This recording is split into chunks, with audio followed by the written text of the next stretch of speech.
ફાટ રુદન કરતા દ્રૌપદીને જોઈ 5 પાંડવોને પણ દુઃખ થયું કે અમારા જુવાન જોધ 5 પુત્રોને આ મારવાનું જુગુપ્સિત કર્મ કોણે કર્યું? એ જ સમયે અર્જુનને ક્રોધ આવ્યો અને અર્જુને પ્રતિજ્ઞા આપી કે હે દ્રૌપદી, આજનો આ સૂર્યાસ્ત થાય એ પેલા જેને આ જુગુપ્સિત કર્મ કર્યું છે એને મૃત્યુ દંડ હું આપું નહીં તો મારું આ ક્ષત્રિયપણું લાગે, મને બ્રહ્મ હત્યાનું પાપ લાગે.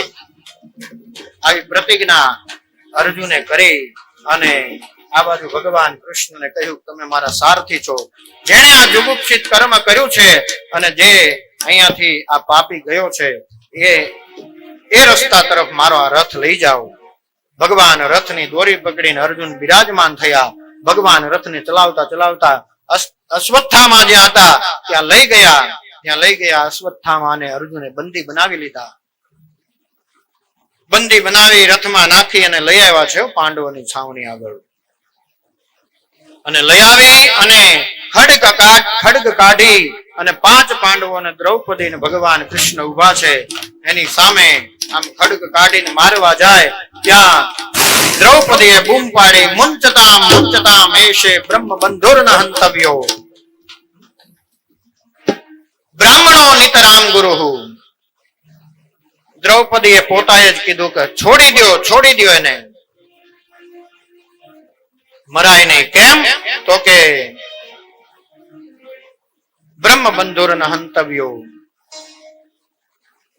બ્રાહ્મણને કોઈ દિવસ હણાય નહીં, બ્રહ્મ હત્યાનું પાપ લાગે નહીં. એમાંય આ તો તમારા ગુરુના પુત્ર, જેણે પોતાના પુત્રને જે વિદ્યા નથી આપી, શસ્ત્ર શાસ્ત્ર ધનુર્વિદ્યા, આ પોતાના પુત્રને જે વિદ્યા નથી આપી ને એટલી વિદ્યાઓ તમને આપી છે. એવા ગુરુના પુત્ર છે આ, અને વિશેષ પાછા બ્રાહ્મણ છે. અને એમાં પણ પાછી એક વાત તમને કરું કે આ ગુરુ દ્રોણ તો આ યુદ્ધની અંદર મરાયા છે. હવે ગૌતમી તમારા ગુરુ માતા એકલા છે. તમે 5 છો અને મારા 5 પુત્રો મરાયા છતાં પણ મને આટલું દુઃખ છે, તો આ અશ્વત્થામા મરાશે ત્યારે ગૌતમી એકલા વધશે તો એને કેટલું દુઃખ થશે. હું જે સ્થિતિમાં છું એ સ્થિતિમાં આ માતા ગૌતમીને મૂકવા નથી માંગતી, એટલા માટે આપ એને છોડી દો.